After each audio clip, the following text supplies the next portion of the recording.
Hello, welcome to my practice today. We're going to work on some challenging twists done in accessible ways today. If you haven't already sat and created a little bit of space for yourself, then please feel free to begin that now. We're going to start out with downward facing dog. Begin on all fours, tuck your toes under, lift your knees, lift your hips up and back, draw your tailbone under and lift your navel towards your spine.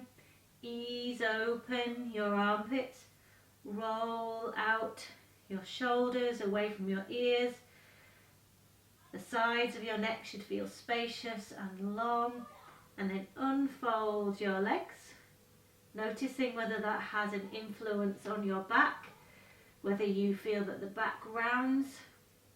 Lift up from the front of your ankles, up the front shin bones, up the front kneecaps, up the front thighs, all the way to the folding point at the crease between the leg and the abdomen. Lift and elongate, and then bend the knees again. Bring the knees down, put the tops of the feet on the floor, take your knees apart, push your bottom back towards your heels. So we're pushing the weight to an anchor point that feels like the tailbone is anchored towards the floor. Again, we're rolling out the shoulders, opening up the armpits. If you can't connect the bottom and the heels, then you take a block or you take a cushion if you don't have yoga equipment, and you make sure that you can connect your bottom to something and there's a nice firm connection back. So you either work with blocks or a cushion in there, or you work with the weight pressing back. The head can come to the floor if it comes easily without the shoulders rolling in, or you don't want to feel that the armpits lift up to the side or the arms roll in towards putting weight on the thumb joint. So roll outwards with the arms, with the shoulders. So very active Adho Mukha Virasana, downward facing hero pose. Kneeling, knees wide, coming forwards. We're going to go back into downward facing dog again. So on all fours, a wider distance between wrists and knees than there is between armpits and hips. Tuck your toes under, lift up, unfold the legs, lift the front of the legs up and back. So all the way up the front of the legs. And although we extend the heels down, we actually lift up through the back of the legs. So everything about the legs is lifting up, which gives them length. And then maybe your heels will come towards the floor. Take a moment to feel where the weight is across the ball of your foot. Try to even that up between the inside and the outside of the ball of the foot. And if anything, move the weight towards the back of the ball of the foot. One more time, come down now, bring the knees down, take the knees wide, big toes together. So the knees should be wide enough apart that there is connection between the ribs and the inner thighs, so you're not just folding into space, but that connection between the ribs and the inner thighs doesn't make it feel like there's something in the way. Stretching forwards with the fingertips, quite wide in the hands to allow you to feel spacious in the shoulders, rolling outwards without lifting the hands, so the hands stay pressed down. And just as a moment ago we felt the pressure on either side of the ball of the foot, here you want to feel the pressure on both sides and across the whole of the knuckles as they press down. Elbows are off the floor, very active in the arms, this pose. Resting in the head, active in the shoulders as they open, active in the spine as it reaches back and down towards the heels. Quiet in the breath. Head can be resting on blocks if you cannot rest your head onto the floor easily. Now this time we're going to come up into downward facing dog and we're going to step forwards into Uttanasana. So bring your feet forwards, hands underneath the shoulders. If that is too far down for you and you simply can't straighten your legs or straightening your legs means that you have to round your back, then you can take a chair or you can take bricks and you can place your hands on a higher lift until you can get that flatness in the back. Lifting up through the legs. In fact, lift the heels off the floor so you're right up on what we might call tiptoes, although you're actually still on the ball of the foot. Lift up through the front of the legs, lift up through the back of the legs. You'll recognise that instruction from downward facing dog a moment ago. And then imagine that you're hooked up towards the ceiling from the sitting bones. And as you lower the heels now, make that difficult. So feel that you're really extending the heels down towards the floor, lifting the sitting bones up towards the ceiling. Lifting not just the sitting bones, try to lift the inside of the legs and the outside of the legs too. Lift your sternum forward so your back stays flat. So by doing that lifting up of the heels and then lowering back down again, we just try to access a little bit more life and lift in the legs than there might have been otherwise. Then we're going to breathe in, and as we breathe out, we're going to stand up. So big breath in, and then breathe out to stand up. Make sure you go fairly slowly because we've been head down for a while. Now you're going to take your chair, and what we're going to do this time, so you will need a chair. We're going to start with an accessible version of Parsvottanasana, and then you can take your hands lower if that works for your body. So begin with an Uttanasana kind of shape, but with your feet together if you can. You can have your feet slightly apart if you need to for comfort, but feet together if you can. Hold the outsides of the chair. Can you see how I turned my hands there? Then you're going to bring the right foot, I'll do my right foot, just under the chair seat so I can't see my foot anymore. The left foot's going to go back and it's going to ever so slightly turn the heel in and the toes out. And then I'm going to make sure I haven't turned my hips away from the chair. So this is what you don't want to do. So my bottom has started to face you more than it's facing along the mat. And my tummy has started to face the wall to the side of me. So I want to bring my hips to be square to the chair. Even bend the knee a little bit. So bringing the two sides of my hips here to be square to the front of the chair. Push through the front leg to straighten it. Really push through and lift up that leg just like we did a moment ago. And even lift the toes up to get more lift through the front leg, the back, the front, particularly this outside leg. Lift it up and back and then place the foot back down again. All the time aware of keeping the back straight and flat. Now we're going to bring that back foot in and the front foot out to where it began, and then we'll do the other side. So you will step your left foot slightly forward this time, the right foot goes back and the toes turn slightly out, the heel turns slightly in. It's only slightly, so on a clock face, if you look underneath yourself, 12 o'clock would point along your mat and your right foot is pointing at about 1 o'clock, definitely not past 1 o'clock. Now we're going to bend the front leg slightly, square up these hips to the front of the chair. So the tummy isn't turning towards the front, the bottom isn't turning towards the side of you. So the tummy is turning towards the front of the chair, the front as in where you are. Don't want to be confusing. The whole of the torso and the hips point along your mat towards that chair. Push your foot through the front leg to straighten it, lifting up as you do so. So even if your legs don't find a lot of stretch in this, and I know some of you will be finding lots of stretch, but some of you may not, you can still find lots of lift. You don't need to be in extreme positions to learn how to lift. We're going to now lift the toes off the floor, like your foot does a wheelie, like lifting the front wheel on a bike.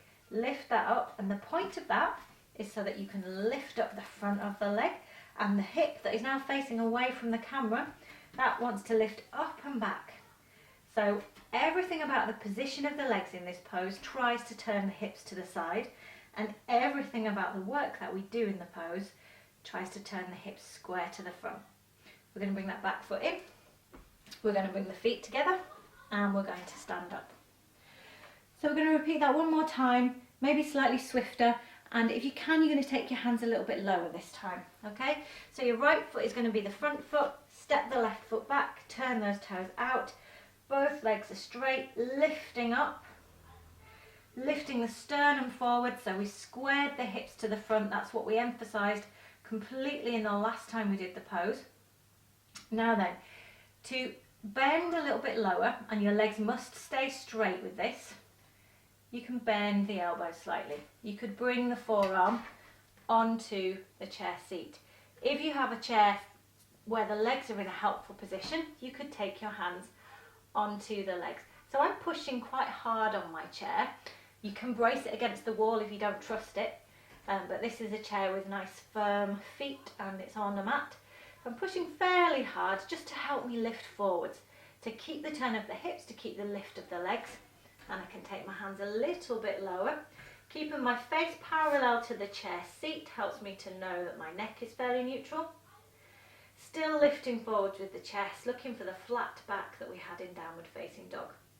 Now we're going to reverse the position of the arms, come up and then bring the back foot in and the front foot slightly out from under the chair seat.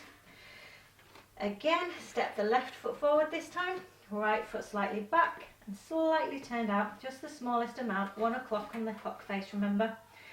Lifting up through the legs, square the hips to the front, lifting the chest forwards, and then how far you go down is dependent on what your body can do with good alignment.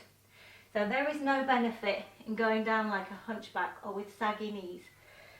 There is much more benefit in staying quite high, but staying there with good alignment, with excellent lift, with all of the extension.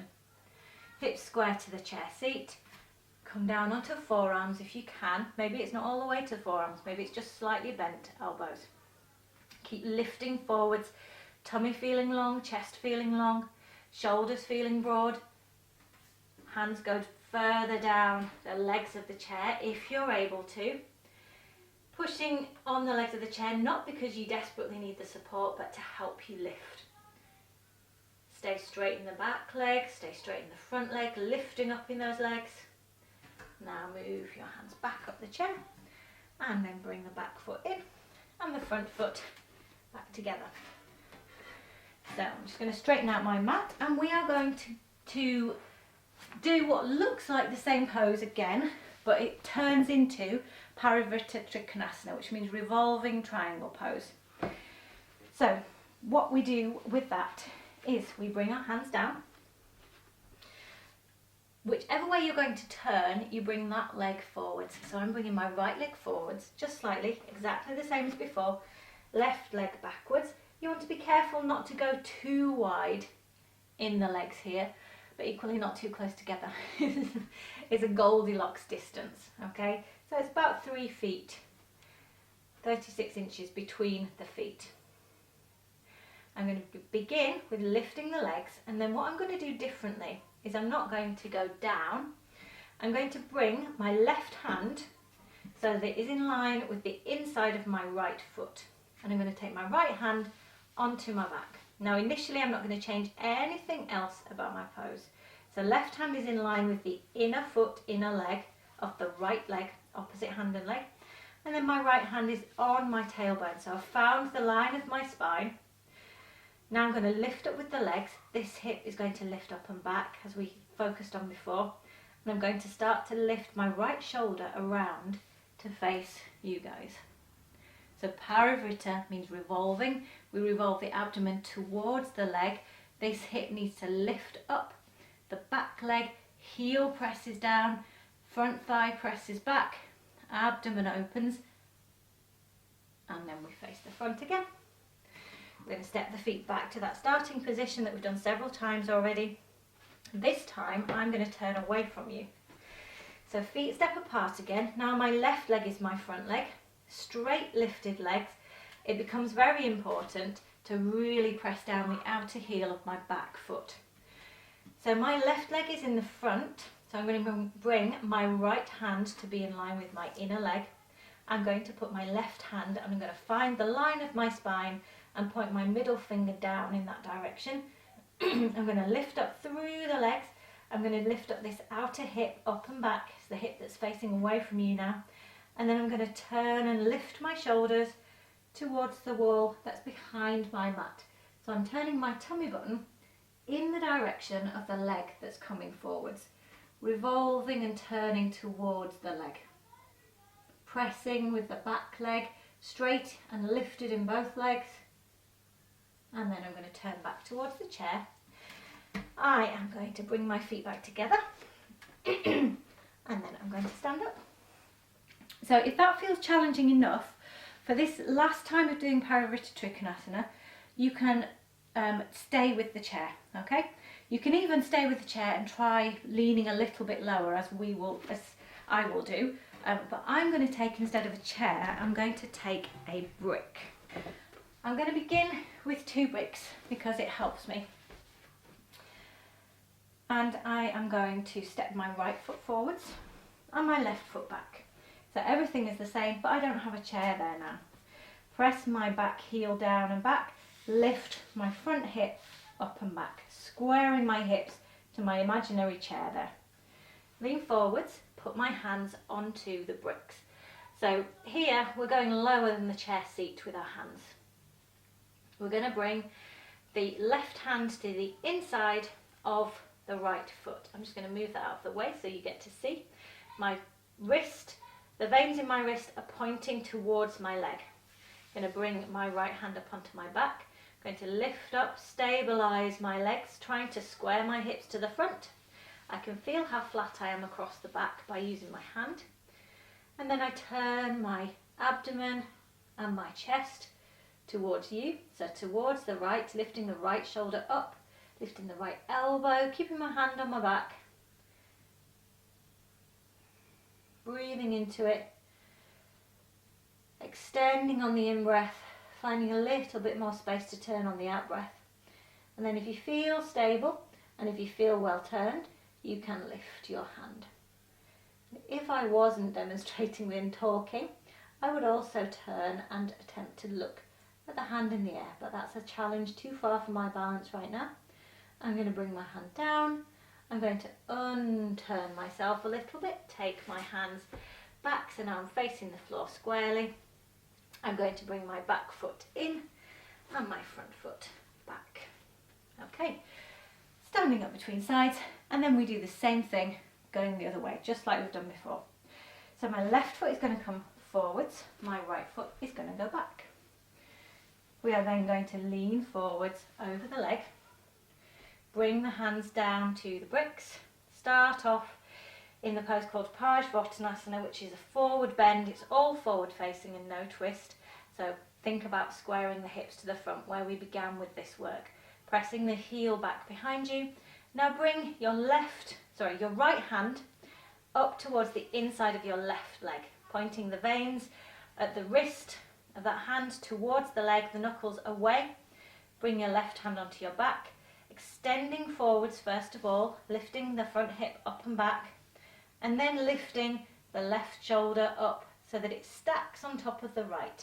So I've made a pile of my shoulders, my right one on the bottom of the pile, my left one on the top of the pile, turning my abdomen towards my left leg, lifting, stabilising the legs the whole time, focusing, looking down, glancing down to check my nose is over my big toe. If I feel well turned, I can reach up with my left hand. If I feel well balanced, I would turn and I would look at that hand as well. And now bring your hand back down again, turn to face the front, bring your hands to your support, bend your knees, bring the back foot in and the front foot back, and breathe in, breathe out to stand up. Okay, so we're going to go back to the chair to work on what is an even more challenging balance. Bring your chair onto the mat, kneel in front of it, and make sure you have sufficient space so that you can bring your leg to a right angle with the knee very close to the chair seat, pretty much as close as you can really, without it clashing. And then bring your right leg to that position.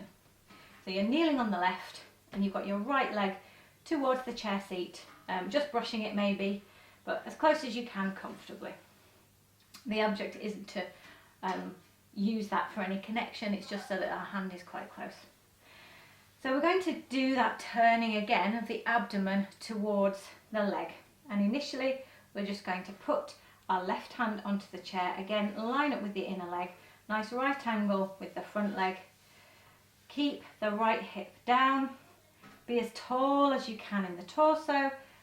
Take your right hand behind you and you're turning your abdomen to the side. So it's the same principle, navel towards the front leg. Press through the shin on the leg that's on the floor. Lift up through that leg. Draw your tailbone forwards.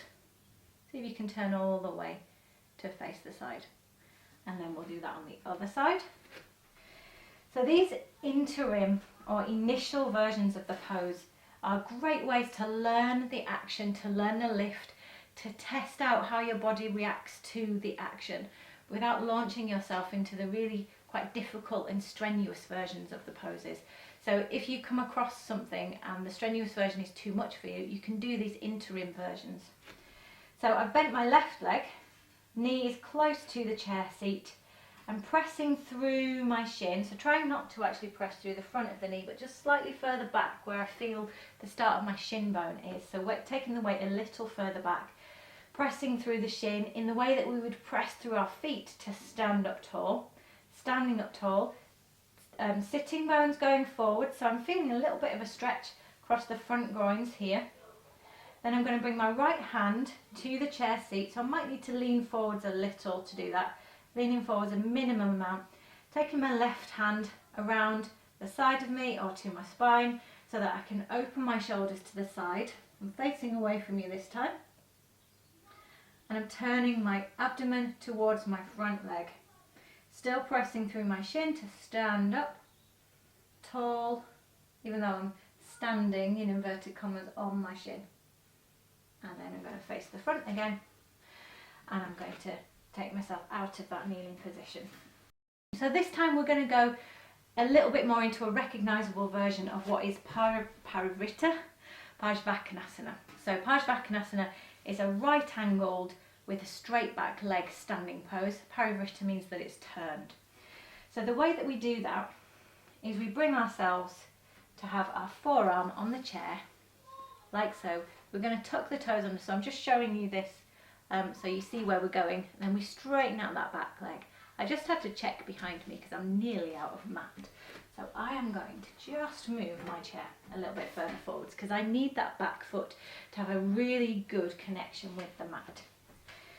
So I bring my knee close to that chair seat. I am going to make sure my hips are square. That still is important. Square to the front of the chair seat. I'm going to bring my forearm onto the chair seat now, and I'm going to take my hand behind me. This has closed up my abdomen and my leg more, so I need to turn my abdomen. And if you need to, you can even take your hand and move the flesh and any clothes that are in the way and encourage that rotation. Take your hand onto your back. If that feels okay on your back, then you can go a bit further. If you're not sure, go with care and maybe don't do the next stage. You're going to tuck your toes under.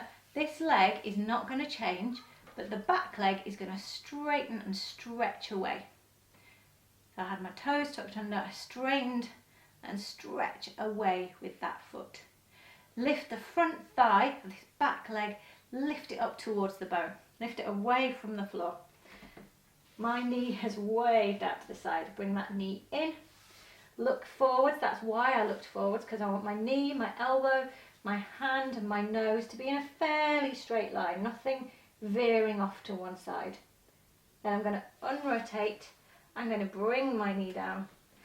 And I'm going to do that to the other side. So I'm going to bring my left foot forwards. Take my left hand onto my back and bring my right forearm down. So my elbow is in line-ish with the inside of my leg. And what I want is for everything to stay facing forwards. They may not be perfectly in line. Classically, everything would be kind of on top of each other. There might be a little bit of a gap, but what I don't want is things to start to veer off to the side.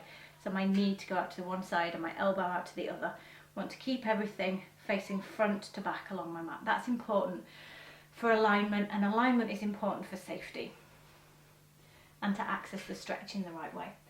So we have bent knee, we have hips facing the front of the mat.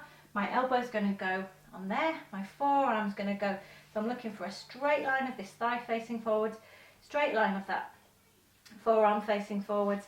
This shoulder is going to move in, so now my shoulder's a nice straight line. That shoulder moving in helped me turn to the back. I can now look down and make sure my hip hasn't gone out to the side, so the hips need to stay within those tram lines, if you like. And now, so we've got a strong turn, the abdomen is strongly turned against the leg. You can move your hand through there to help things round if you need to. You're going to tuck the back toes under. You're not going to straighten this front leg at all, but you're going to straighten the back leg as much as you can. Really lift the front thigh up. Really extend the heel of that back leg out and away. Keep the outer hip in. Keep the knee facing forward. So think about tram lines. You want all of your body parts to be within the tram lines, not swerving out or skewing out to one side or another. You can turn to the side if you've checked that you're straight and if that feels comfortable. And then you want to turn back to face the chair seat.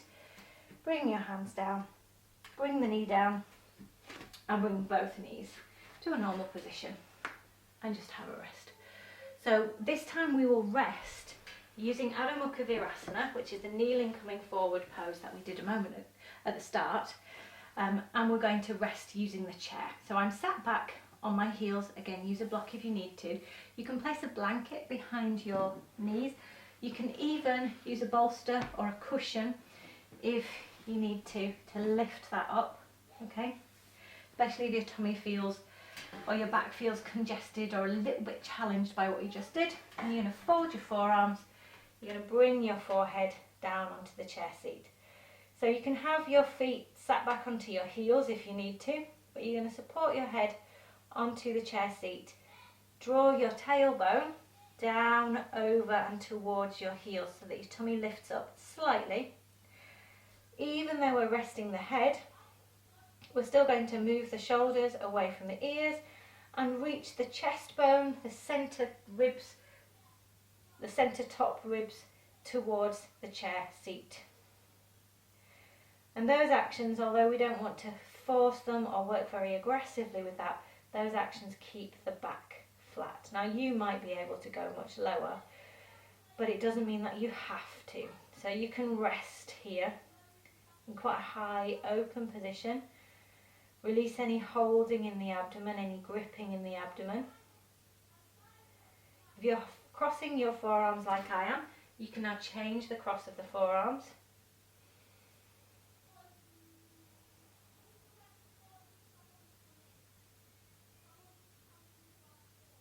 And now we're going to uncross the arms all together. When you feel you've done an equal amount of work with both crosses of the forearms, and push yourself up with your arms.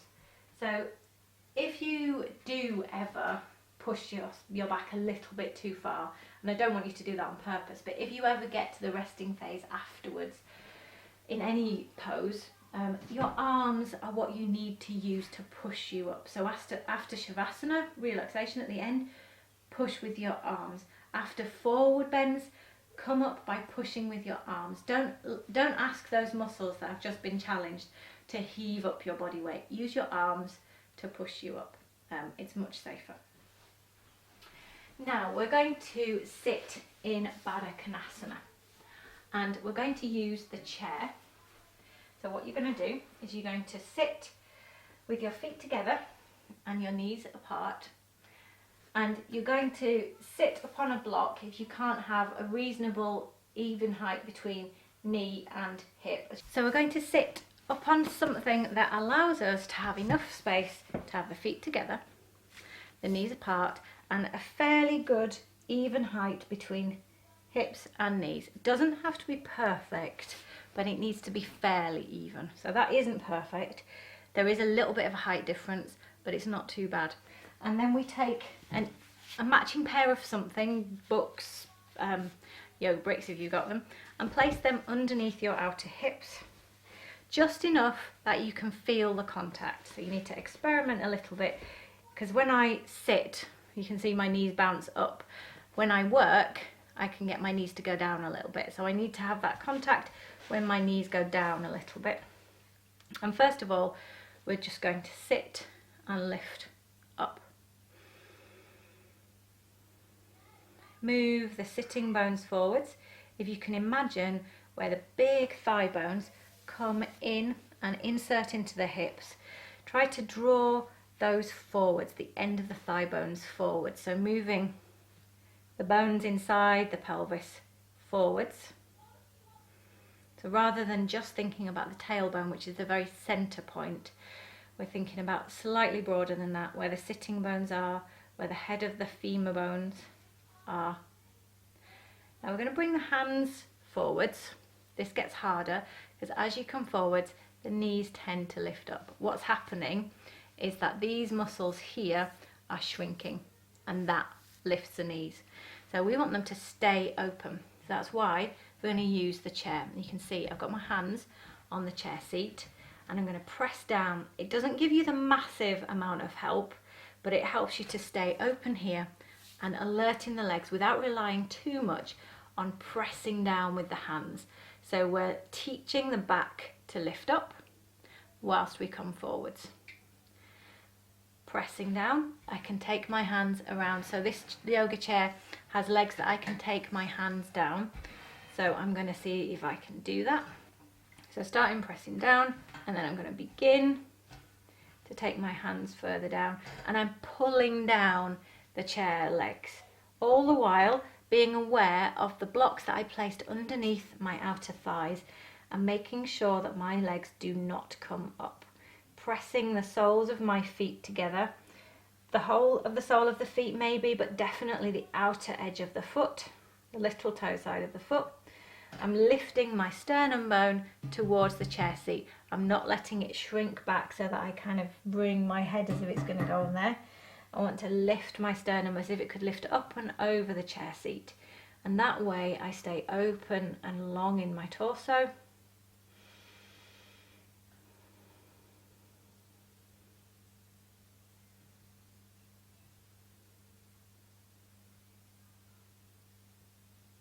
And then we're going to use our arms again to lift up. So it might not feel like you need a lot of help. I'm just going to use what help I can get from my arms to support my back.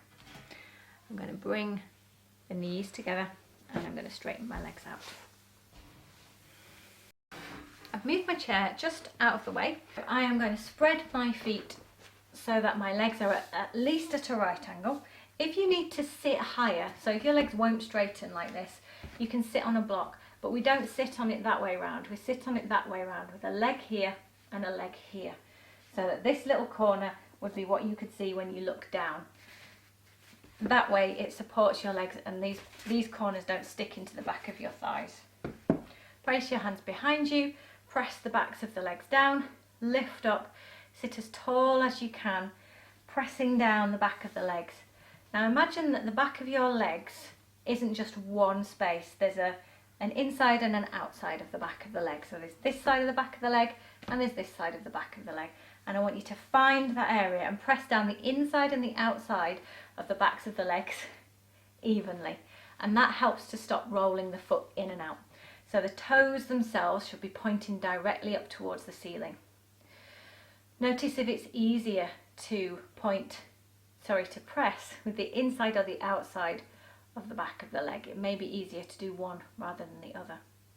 Now we're going to turn to the left side first. So take your left hand behind you, bring your right hand slightly in front. So here I've turned the tiniest amount, not much at all. I'm going to think about lifting first. If you're sat on blocks, you're likely to need something behind you to support your hand because you don't want to lean backwards. And then I start to turn my navel towards the outstretched leg on the left.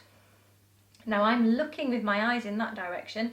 I'm looking with my awareness in that direction so that this leg doesn't get lazy. So I'm really extending out and pressing down with the leg that I'm looking away from. Of course I'm doing it with the other leg too, but that one, because I'm looking at it, tends to behave itself. So I'm breathing in to lift up and breathing out to find space to twist. Now face the front and we'll do the other side. So bring your left hand in front of you, right hand behind on support if necessary. Sit up first, pressing down. I'm looking now at my right leg, but I am looking with my awareness at my left leg so that this leg over here doesn't misbehave. Turning my navel, turning my ribs, turning my shoulders. So my legs shouldn't be able to tell the difference which way I'm turning. I haven't leant, I haven't changed the weight, and then I face the front. Now just let your legs have a moment's rest, so you might want to bring them in slightly. And you're going to take a belt. This can be a yoga belt if you have the luxury of having one. It could be a stretchy band if you happen to have one of those physiotherapy stretchy bands, or it could be literally a fashion belt. You won't need too much length. We're going to take the legs broad again, and this time we're going to create a connection between hand and foot. So same shape, using the belt to help with that. Press down with the legs, reach across your body with the right hand because you've got the belt on the left foot. Draw back with that, and you'll find by pulling along the belt you can lift up. Again, feel the weight on the two sitting bones. Watch what's happening in the leg that you're not looking at. And you can use a little bit of the leverage to turn you round, but don't create force. Okay, never force yourself into a twist, because frankly, if your body has to be forced, perhaps it didn't want to go there. So ease into a twist, feel into it. Don't push past any points of resistance. You need to explore them and take care. There is always next time. So face the front again, and especially if you're working on your own in unfamiliar poses, you need to go very carefully. It's a fantastic learning opportunity because you can feel what's going on, and if you learn from your own experience, it's the most powerful learning you can get. But you also need to be careful, to be kind to yourself. So both legs are straight, extending out with both legs. Now the belt's on my right foot, so I'm holding across my body with my left hand. I'm lifting up, I'm pressing down with the legs, and I'm using some leverage to lift up. That's where most of that effort is going. But I'm also using a little bit of leverage to help me round, because we have warmed up, but it's only helping me. I'm staying aware and I'm not using force. I'm noticing where the weight is on my sitting bones.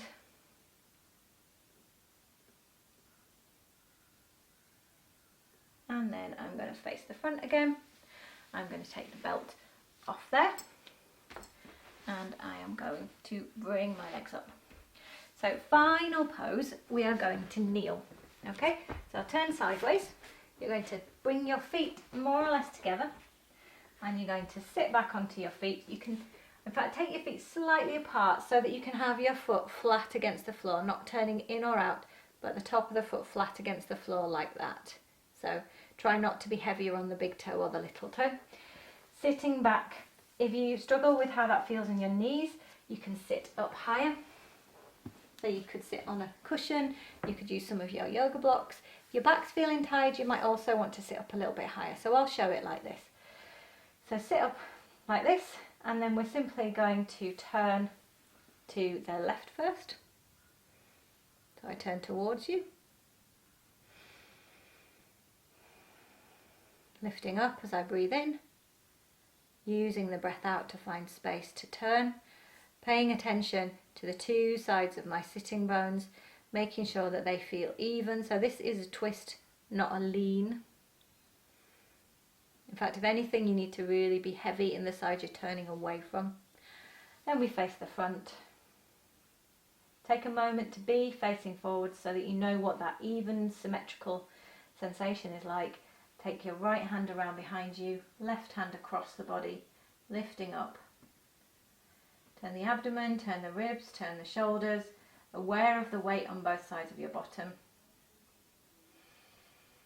Make sure you've still got space to breathe.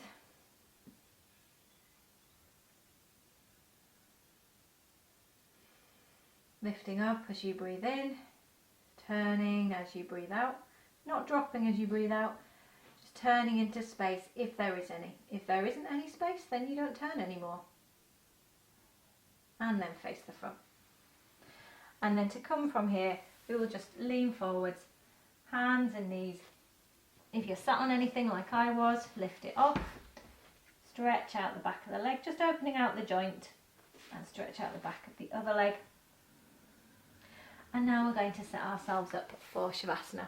So if you have got some cushions, what I'm going to show you today is how to just support the backs of the legs with cushions or bolsters, so that you can give the back an extra little bit of a rest. So even up all your equipment, make sure you only have equipment that you're going to use. So you've given yourself some space and some respect in how you set up your relaxation space, because it's important. You may like to have an extra cushion for your head. And you're going to take your cushions and you're going to place them under the backs of the knees. Okay, so right into the back of the knee like that. If you're using two cushions, try and have them symmetrical or use them on top of one another so you get exactly the same on each side. And then roll down, just making sure that everything stays in the back of the knees. I'm going to straighten up my mat. I'm going to take my head onto a block. I'm going to make sure my legs are fully relaxed. I can let my knees turn out ever so slightly if that's comfortable. There is a slight lightness in the middle back, but there's no overarching. So all I can feel is the lightness here, which reflects the fact that the spine is a curved structure. It's not completely straight. So you'll feel heavy, solid, grounded in the sacrum, the base of the spine. You should feel heavy and solid and grounded in the shoulder blade area, but the centre can feel a little lighter but not arched. Arms go out to the side, arms facing upwards. Last bit of adjustment is if your hands suspend like that and they don't rest down, or if they very strongly turn one way or another, you might want to take, and again you need to be symmetrical, you might want to take something so that your hand is supported. So I'll just move that in so it's in shot. So I would have my hand out a little wider, but you couldn't see that. So just support your hand. Don't have your hand suspended in midair. Okay. So if it doesn't rest on the floor naturally, then give it something to rest on naturally. It doesn't have to be the floor. So all of that ensures that your body is comfortable and ready to let go. There are many different relaxation postures, many subtle and different adjustments for shavasana, and over time we become attuned to what our body needs at any given time.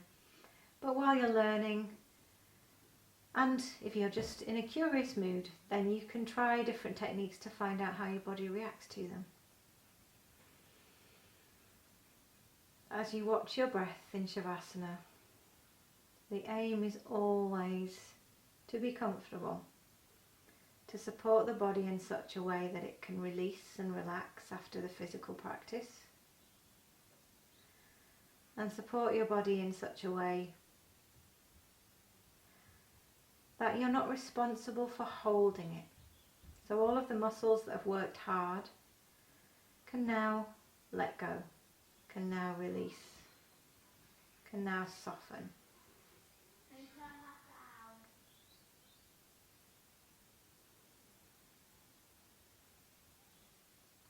And your focus, instead of on the physicality of your body, of the movement, of having to hold yourself, extend yourself, your focus now is on the movement of your breath.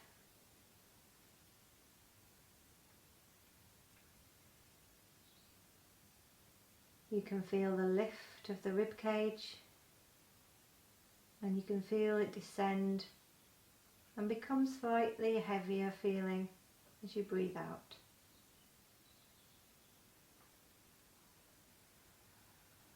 Let that heavy releasing sensation be deeply felt in any muscles that need the extra softness.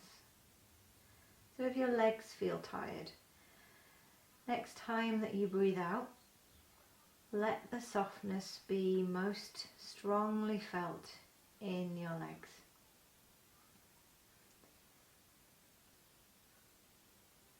So you breathe out and you feel the muscles of the thighs release. You feel the knees supported. You feel the calf muscles release. Feeling the very tops of the legs, in the groins, in the hips. When you breathe out, let those areas descend towards the floor.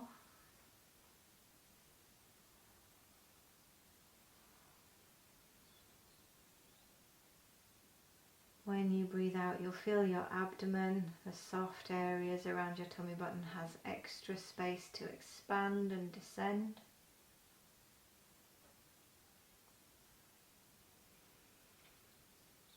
As you sense that descent of the abdomen, you can feel your sacrum heavily grounded, connected to the floor beneath you.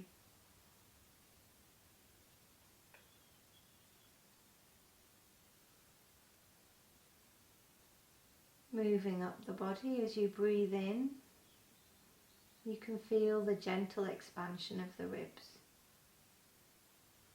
And as you breathe out, you feel that release, that softness and the heaviness of your back, ribs against the floor and the shoulder blades against the floor.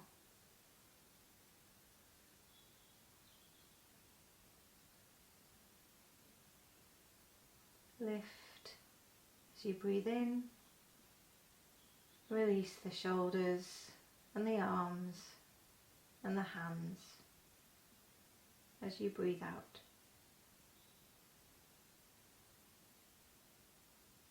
The same with the head.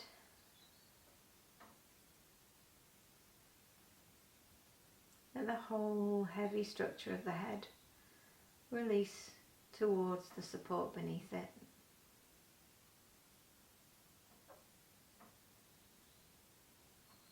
Let your face rest back against the bones beneath. Release your tongue, release your mouth, release your eyes.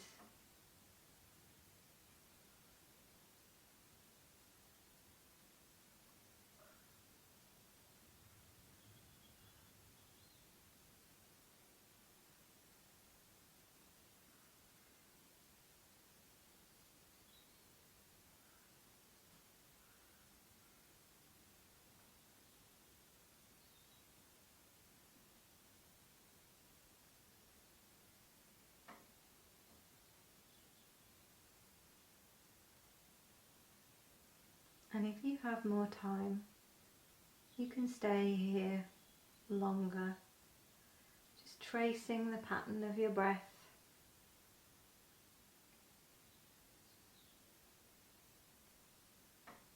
Eyes closed, body soft, attention focused. We're going to bring the practice to an end. So draw your hands towards your tummy and rest your hands onto your tummy when you're ready. And then bend your knees a little more so that you are ready to turn onto your side. Take one hand so that it cradles your head as you turn to the side, so your neck doesn't dramatically bend to the side. Rest on the side of your body. Maybe draw the knees a little closer up. Whatever comfortable position you have. Open your eyes when you're ready.